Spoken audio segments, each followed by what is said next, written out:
Onde colocar minha empresa? Esta questão certamente já foi levantada e continua sendo feita por qualquer empreendedor antes de decidir sobre o seu investimento. Este é o tema do nosso programa de hoje, que foi também mostrado na Jornada de Estudos Empresariais. Este assunto certamente vai atrair você de alguma forma. Então, aguarde só um instante.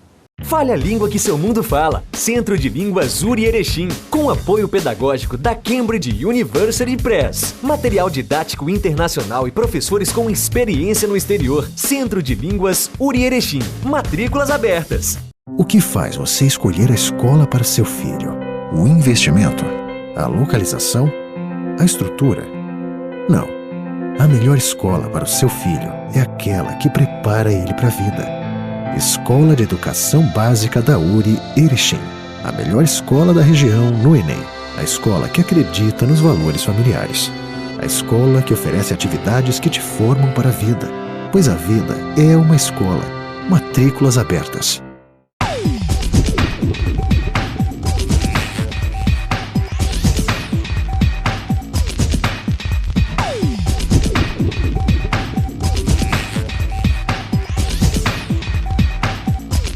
Investir significa aplicar bem os recursos disponíveis. Por isso, a decisão tem que ser acertada. Caso contrário, os riscos são grandes. Então, onde colocar minha empresa? Para falar sobre isso, está conosco o arquiteto e urbanista Francisco Zancan, um dos convidados da Jornada de Estudos Empresariais, promovida pelos cursos de Administração e Ciências Contábeis. Bem-vindo ao nosso programa, Francisco. Afinal, por que é tão importante a localização de uma empresa? Tem até um case que eu costumo contar para alguns clientes e quando eu dou palestras, que o Armani Ortega, que é um dos homens mais ricos do mundo, que é o dono da Inditex, ele só preza para a localização quando vai fazer uma expansão para algum lugar do mundo. Então, eu tive uma palestra com o Jesus Vegas, que era o diretor da Zara, e ele disse que teve um caso que chegou, ele assumiu a Zara e o Armani Ortega olhou para ele e disse: eu quero que tu me diga se a gente vai abrir ou não uma Zara na Áustria. Ele, bom, então tá, fez levantamento de mercado consumidor, fez levantamento de leis trabalhistas, fez tudo aquilo ali, chegou na reunião de diretoria com um calhamaço de documentos, o Armani Ortega olhou para ele com uma cara estranha, aí ele só olhou e falou: a gente tem ponto para abrir uma loja na Áustria, em Viena? Ele, sim. Ele, tá, a gente tem algum gerente que fale alemão? Ele, sim. Então a gente vai abrir a loja. E não independe. Porque quando tu vai abrir um empreendimento, ainda mais um empreendimento que não tenha marca, não tenha uma marca reconhecida, o teu cliente ele só vai tomar conhecimento quando ele passar na frente. Ele até pode buscar no Google, ele até pode ir atrás da informação, mas se ele não sabe o que buscar, ele não vai ter. Então, a localização acho que é o primeiro ponto de contato de uma marca com o cliente final, por isso que ele é tão importante. Te reduz muito o gasto de marketing posterior. Né? Até porque, Francisco, quando uma empresa vai estudar, na verdade, claro, algumas estratégias elas são feitas de forma não planejada. Acontece de não estudar, na verdade, a maioria delas, as pessoas não planejam onde colocar. Mas e daí, pensando nisso tudo, esse negócio de estudar onde colocar a minha empresa também é um aspecto que facilita muito na tomada de decisão para essas organizações, para os empreendedores evitarem alguns percalços no caminho. Sim. Eu sempre falo para todos os meus clientes, né? A localização não é 100% de assertividade que vai dar certo o empreendimento. A grande vantagem é que quando a gente coloca o empreendimento certo, e sim, boa parte dos empreendedores não fazem nada, até digo mais que não é só localização, acho que a parte de mix de produto, qual vai ser o planejamento estratégico da marca, é muito no chute, não vou dizer nem chute, mas é muito no que eu chamo de empírico, né? Então a pessoa ela sente o que é bom. E isso tu tem uma margem de erro muito grande. Então eu digo para eles, olha, a localização ela vai te evitar erro por certo ponto. Então tu vai ter mais público no início, mas o que vai fazer a fidelização de mercado, o que vai fazer teu negócio dar certo a longo prazo, é um mix adequado de produto. Eu cuido de um dos P's do marketing, né? Que é place. Sim. Mas eu acho que assim, o primeiro está bem localizado, tu vai deixar de gastar muito dinheiro. Agora depois tu vai ter que ver se teu produto está bem adequado, né? Existem vários cases de lojas muito bem localizadas que duraram um ano, no segundo ano fecharam. Né? Principalmente casos da Casa Noturna, que tem uma média de idade em Porto Alegre de 1 ano, acredito que no resto do Brasil também é 1 ano, e tem algumas que duram décadas. Por que umas duram décadas e outras duram 1 ano? Não é localização. já questão de mix. A gente ajuda eles para, nesse 1 ano, eles conseguirem sobreviver. O que vai deixar além já é o posicionamento de marca, né? Os shoppings hoje são os que mais utilizam desta estratégia de vocês? Por incrível que pareça, não. Quem menos utiliza são os shoppings. Quem mais utiliza são os pequenos lojistas. Para ter uma ideia, a gente atua Brasil e Estados Unidos. Então, a gente acabou de entregar um trabalho extenso, que era a localização de um quiosque de nozes na Flórida. Então, eu analisei shoppings, analisei dentro de shoppings, mas o shopping ele não usa muito essa informação. Eles são muito grandes. A gente já fez trabalho para shopping para fazer análise de o que está errado nesse shopping, que está tanta loja fechando em certos lugares. A gente foi lá, analisou e disse, olha, tem um grave problema de projeto. Mas quem mais contrata é justamente o pequeno empreendedor. Então, o pequeno empreendedor ele não tem dinheiro para erro. O shopping até tem. O shopping ele tem uma margem de erro de 20 anos. O pequeno empreendedor são 2 meses. Então, o pequeno empreendedor ele não pode errar. Então, ele aceita pagar o nosso valor, que a gente vai dar uma assertividade, que vai dar aquela tranquilidade.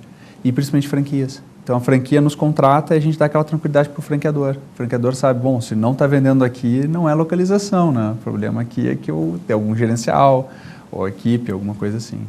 E que aspectos são cuidados na hora de fazer esse estudo do melhor lugar? Existe aquela questão que acho que todo mundo sabe, que a venda ela é feita por emoção. Então, quando eu compro alguma coisa, eu vou comprar por emoção. Existem certos fatores que são subconscientes. O ser humano age de certa forma na cidade, o ser humano age de certa forma numa loja. Eu trabalhava com trade marketing. A gente descobriu que o ser humano também age de uma forma calculada dentro da cidade. Então, a gente usa o que a gente chama de matriz morfológica. Eu calculo a psicologia da cidade. Eu sei como a cidade vai se portar. Então, eu tenho como entrar. Eu fiz um trabalho em Dallas. Eu sei qual é a melhor região de Dallas sem pisar em Dallas, porque a gente anda na cidade seguindo tendências. E as tendências são calculáveis. E eu calculo a tendência. Eu sei, as pessoas tendem a ficar nessa região, porque tem esses critérios espaciais, esses critérios de desenho da cidade que força a pessoa a fazer isso. A pessoa tende a seguir uma certa rua, porque eu sei que matematicamente as pessoas tendem a fazer sempre os mesmos caminhos. E a gente utiliza o que se chama na física de cálculo de grafo. Então é cálculo que se usa na física quântica, para tu fazer relações entre pontos e nós. E é basicamente isso. Então a gente calcula a tendência de fluxo, baseado nisso. A gente calcula a tendência de concentração de pessoas em certos bairros, baseado nisso.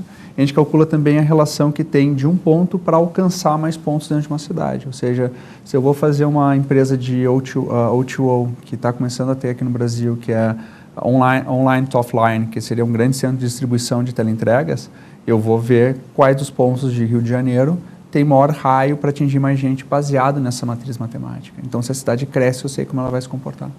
E essas regras aplicadas por vocês, elas valem tanto para uma capital, onde vocês atuam principalmente, quanto para o interior? Como é que são essas... A tendência é a mesma, tanto que, para ter uma ideia, acho que mais de 50% dos nossos clientes são do interior.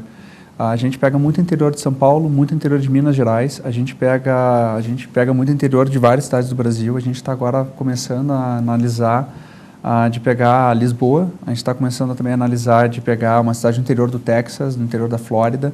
Então, a lógica é a mesma. A única questão é que no interior, o cliente que vai nos contratar, ele já conhece a cidade e a cidade é menor, então ele já tem mais noção de como é que são essas noções de uma maneira mais natural. Então, ele já se sente mais seguro. Mas a gente consegue dizer, olha, essa região aqui para tu botar um bar pode ser muito mais interessante do que a outra e o valor do imóvel é menor. Então, a gente já pegou desde Serafina Correia até cidades como São Paulo, né? Então, a gente consegue chegar nessas granularidades, independente do nível da cidade, né? Então, independente de ter esses aspectos básicos que são aplicáveis, que ele é um modelo talvez replicável, mas não dá para fugir das variáveis culturais também. Não. A gente, como tu falou muito bem, são variáveis básicas. Eu sou arquiteto, eu sou urbanista, eu sou especialista em trade marketing, né? Trade marketing é marketing. Então meu nosso trabalho não é só dar os dados. Eu vou atrás do que o cliente está buscando, vou atrás dos imóveis que ele está querendo e digo, olha, dentro da tua realidade de que tu pode comprar, do que tu pode alugar de imóvel, acredito que esse ponto aqui é o melhor. Por quê? Porque ele tem um bom custo-benefício, ele está perto desse tipo de comércio que está buscando e matematicamente ele é um ponto muito bom. Ou seja, além de ser perto de tudo que está buscando, está num cluster demográfico que está buscando, matematicamente esse ponto tem uma margem de erro muito menor. Então essa margem de erro, ela é aquela questão que às vezes tu tem um imóvel numa rua que dá errado. e uma quadra de distância abriu outro do mesmo segmento que deu certo. Porque qual é a diferença entre uma quadra e outra? Toda. Morfologicamente existe essa diferença matemática. E é isso que são as variáveis que a gente entra, né? Mais o nosso trabalho. E tá muito intrínseco aí, de repente, aos nossos costumes. Nós gostamos de ir numa determinada área da cidade, outras não. Isso Exato. também influencia. Isso influencia. E eu te digo que existem fatores, são matemáticos, de por que tu gosta de uma região e não gosta da outra. Porto Alegre, acho que é um exemplo muito bom, não porque é da cidade onde eu sou, mas Porto Alegre é um exemplo muito bom porque a gente tem um rio e a cidade está de costas para o rio. O centro de Porto Alegre, ele está numa região que é banhada por rio de 3 lados e um lado é a cidade. Mas a região quente de Porto Alegre não é o centro. Por quê? Morfologicamente, o centro se deslocou para a região onde agora é a região quente de Porto Alegre. Isso acontece em várias cidades do mundo, tipo Chicago. Chicago, a população fugiu do centro. Aí começou a se ter movimentos para trazer uma urbanização para lá, trazer revitalização. Por que existe tu tem que ter um projeto grande de revitalização do centro de Porto Alegre, centro de Chicago, do High Line em Nova York? E certas regiões tu não precisa, que a iniciativa privada faz automaticamente. Porque certas regiões elas são onde as pessoas naturalmente vão se concentrar. Então isso a gente consegue calcular. Por que certa praça perdeu interesse na cidade? Por que certa praça ganhou? Isso a gente consegue dizer. Mesma coisa, por que um shopping desenvolveu tanto, ele é tão bom, e outro shopping não dá tão certo? A gente consegue falar isso também. Esse teu trabalho, na verdade, só faz reforçar que, além da importância da gente ter o mix de marketing, os 4 Ps bem definidos, isso só não basta hoje em dia. A gente precisa ter uma visão dinâmica do mercado e de comportamento também. Exato. Acredito que assim, o Kotler nunca foi tão feliz na questão dos seus 4 Ps, né? Agora já tem mais, assim, mas eu sou da old school. É tudo interligado. Tem um pesquisador italiano que é Roberto Maturana, ele dizia que a natureza é sistêmica. O que significa? Ele dizia, se tu corta um galho de uma árvore, ela vai crescer para se equilibrar. O mercado é a mesma coisa. Como tu mesmo falou, a gente precisa estar atento às tendências de mercado. Por isso que a gente sempre tem que estudar os 4 Ps, eles têm que estar interligados. A localização, ela tem um certo interesse dependendo do meu posicionamento de marketing, minha estratégia de preços. Porque dependendo da minha estratégia de preços, da minha estratégia de marketing e como é que eu vou trabalhar a questão de distribuição do produto, o meu ponto vai ter que ser diferente. Entende? Eu tenho clientes meus que são farmácias populares, eu tenho outro que é uma farmácia premium. Então, os dois buscam a mesma coisa, são remédios, mas a localização que eles têm na cidade que eu vou buscar é completamente diferente. Né? Então, tá certo, a gente tem que estar de acordo com o que vai acontecer e a cidade vai crescer. E tem uma questão que a gente não trabalha, por exemplo, o censo, não teve censo fazem quase 7 anos. Então, todos os dados que se tem em geomarketing são atrasados. Então, se a cidade, por exemplo, Erechim cresceu muito, é uma cidade que tu olha no time-lapse dela, ela se desenvolveu muito. Tu não tem o censo tão adequado agora com o que aconteceu em Erechim.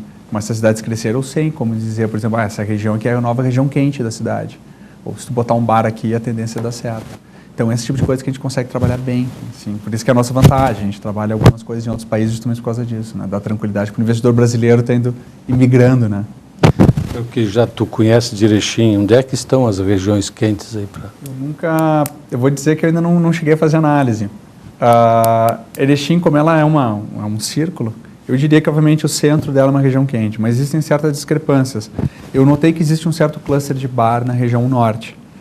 Isso eu nunca cheguei ainda a estudar Erechim, porque eu nunca tive tempo para pegar, me debruçar e ver. É a cidade que eu venho aqui quase uma vez por mês, no mínimo, mas eu ainda não tive esse insight de fazer o estudo. Eu acho que eu vou fazer e depois eu aviso. Nós temos um outro problema, né? Desculpe, Fernanda, emendar uma outra pergunta aqui.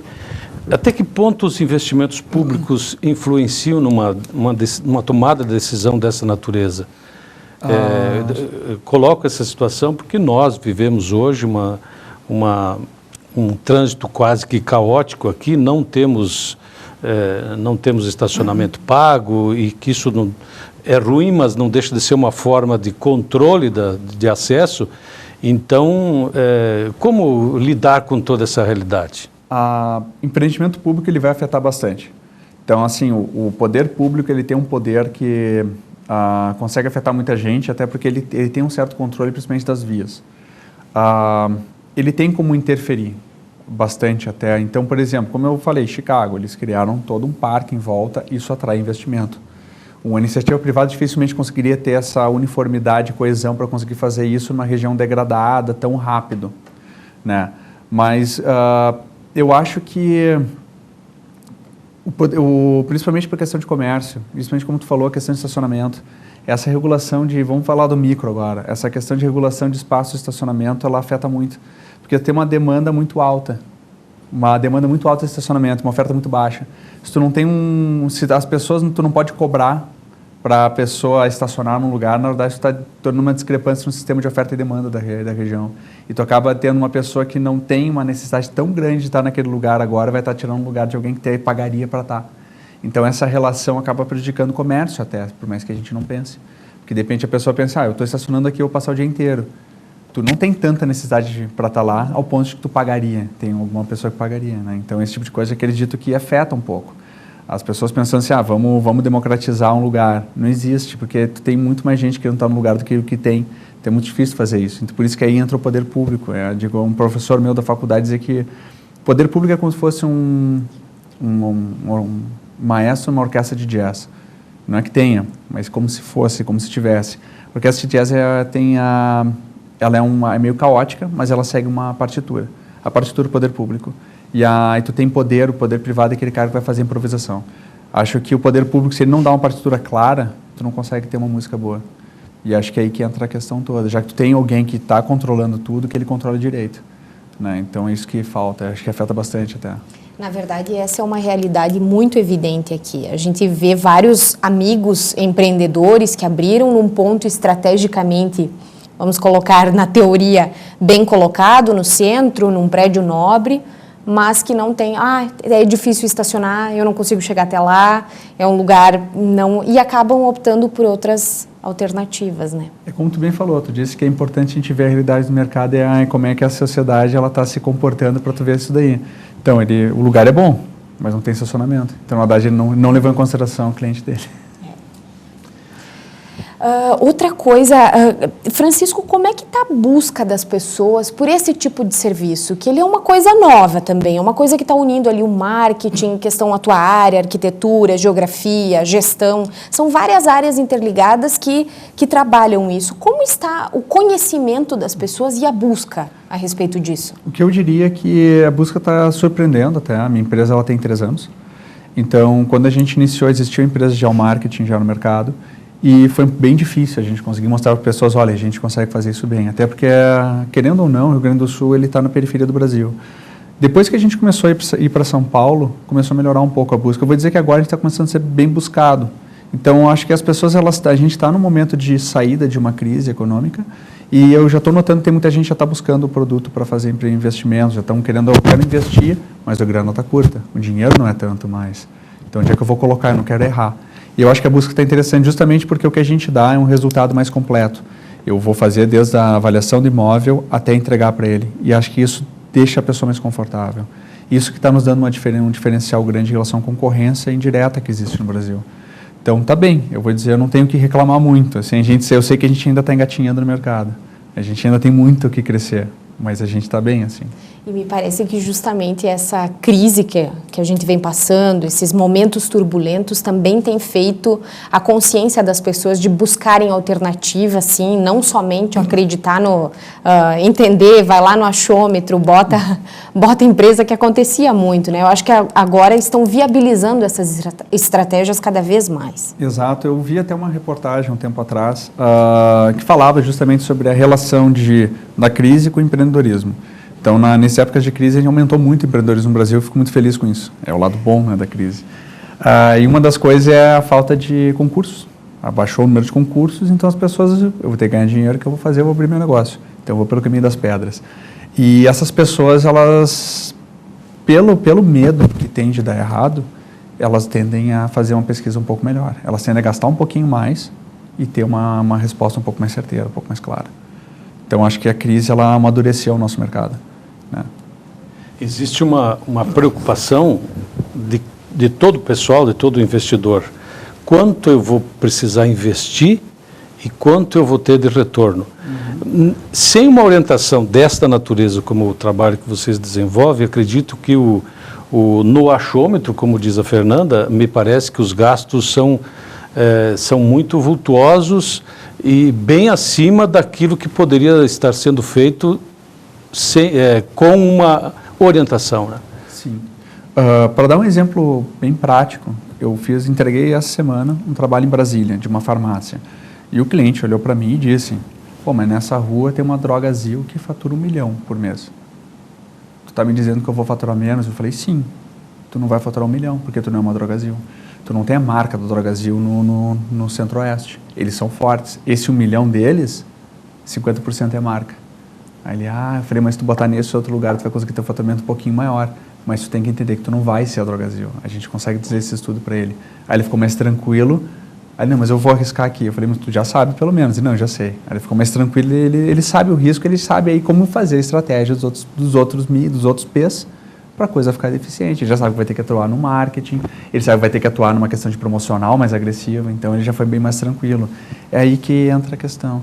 A pessoa sabe que vai gastar alimentação, para ter uma ideia, vai gastar no mínimo 300 mil numa cozinha. E essa cozinha tu não tem como tirar do lugar. Então, se eu te falar o lugar, olha, eu vou te cobrar tanto, que é uma pequena percentagem que você vai gastar só na cozinha, para dizer para ti qual é o melhor lugar tem mais assertividade, aposto que vale a pena. Até porque hoje a gente fala muito, um assunto que não se falava tanto até pouco tempo atrás era na questão da orientação para o mercado, né? E a orientação para o mercado, ela nada mais é também do que trazer todas essas informações da forma mais dinâmica e personalizada possível, entendendo cada um o seu mercado, conhecendo as diferenças de cada um. Isso é muito interessante. Eu acho que uma das pessoas que mais entendia mercado que a gente teve na atualidade foi Steve Jobs. As pessoas, mas Steve Jobs ele era tão egoísta, ele pensava só nele. Mas justamente a Apple ela perdeu muito valor de mercado nos últimos tempos. E é justamente porque a Apple começou a pensar muito no que as pessoas falam, mas não no que as pessoas querem, não no que as pessoas precisam. Acho que a gente tem que começar a entender as dores. E é exatamente isso que a gente começa a ver. Tem muita gente que começa a pensar nas dores atualmente e está dando certo. Né? Abre um negócio diferenciado pensando, eu quero alimentação mais saudável porque isso é uma dor para mim. E eu acho que isso é uma coisa que vai deixar as pessoas mais saudáveis, mais confortáveis. E essas pessoas têm dado muito certo. E tem vários cases, assim, é justamente a gente está pensando de parar em ganhar dinheiro, parando de pensar em ganhar dinheiro e começando a pensar como é que eu vou resolver um problema grave na sociedade, ou um problema grave para mim que outras pessoas também têm. E essas pessoas são justamente as pessoas mais orientadas ao mercado que existe. Francisco, você foi convidado para falar para um grupo de acadêmicos da administração e ciências contábeis. Esse tipo de público pode ajudar em projetos dessa natureza? Claro, até porque o que eu faço, a minha área de atuação, apesar de eu ser arquiteto e urbanista, a minha área de atuação é praticamente administração e marketing. Né? Então, acho que essas pessoas são as pessoas que elas têm que entrar nas empresas delas, têm que começar suas empresas já pensando assim, entendendo isso, sabendo a importância disso e vendo, eu já sei que localização, tem que pensar nisso.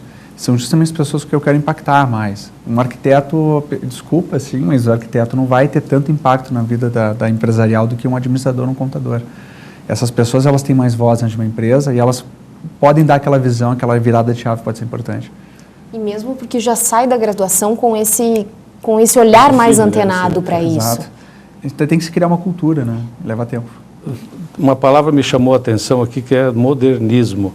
Será que nós aqui do interior também podemos pensar, sonhar com isso? Porque me parece um pouco tanto difícil. E como sonhar, como chegar lá no momento em que nós vivemos hoje no país? Eu acho que a gente tem que parar de pensar no país e a gente tem que começar a pensar no mundo. E a gente tem que parar de pensar em capital interior e tem que começar a pensar em cidadãos do mundo. Eu fui num congresso de chineses, de investimentos da China no Brasil semana retrasada. E eles deram números que eu fiquei chocado. Eles compram 86 bilhões de dólares de produtos do resto do mundo. Na China, eles compram produtos da Itália, dos Estados Unidos e alguns desses produtos da Argentina, não importa onde é que tu é. As pessoas, hoje em dia, tudo é conectado. Então, alguém do interior pode e deve pensar em meio global e não deve pensar, eu sou de Erechim. Não. Se tu tem um computador, tem uma câmera, tem um Skype, tu pode fazer um trabalho para alguém em Dubai, pode fazer um trabalho para alguém na Malásia, na Indonésia, e essas pessoas do resto do mundo estão abertas. Tanto que os primeiros trabalhos que eu fiz foram remotos. Eu fiz trabalho no México, Portugal e nos Estados Unidos totalmente de maneira remota. E para ele, se eu fosse de Erechim, se eu fosse de São Paulo, se eu fosse do Rio de Janeiro, não importa. Importa o que eu estava fazendo, que eu tenho uma proposta de valor clara. Então, acho que quem está aqui, a gente tem um capital humano muito grande aqui, pelo que eu conheço de Erechim. E esse pessoal, eles têm um mercado muito grande no mundo. A gente tem que parar de pensar tanto no que o Brasil está nos oferecendo, pensar o que o mundo está comprando. E é muito. Ok, nós estamos encerrando então esse nosso programa Expressão Universitária. Contamos com a presença aqui no programa de hoje, com o Francisco, mas eu queria ter mais uma pergunta e uma curiosidade, temos um minutinho ainda. Você foi inventor do Birama. Sim. Curiosidade. É um fliperama. Nos conta como é que funciona isso. É um robô, que é um fliperama que ele serve cerveja automaticamente. Então, tu joga a partida na vitória ou na derrota, na verdade, porque não é jogo de azar, né? É um jogo de diversão. É um robozinho que te serve um pint na medida certa, que a gente regula. Então, ela está num bar em Porto Alegre, a gente já botou, já tem encomenda para São Paulo, alguns lugares, a gente está com problemas de logística nisso. E é basicamente isso, a gente criou um robô que serve cerveja automaticamente. Foi um projeto de final de semana que virou uma empresa. E aí, virou uma empresa que isso, bom, quem tem bar aí já pode se candidatar também. É interessante, a gente está alugando muito para eventos. Se alguém tiver interesse, a gente pode entrar em contato, né? Sem dúvida é uma atração para quem gosta de festa aí. Obrigado mais uma vez, Francisco, pela sua presença. Volte sempre, o nosso espaço está disponível para mais informações que são sempre importantes nesse momento para a nossa universidade, para esse espaço. A vocês, mais uma vez, o nosso muito obrigado pela sua atenção. Desejamos a todos uma excelente semana. Até a semana que vem.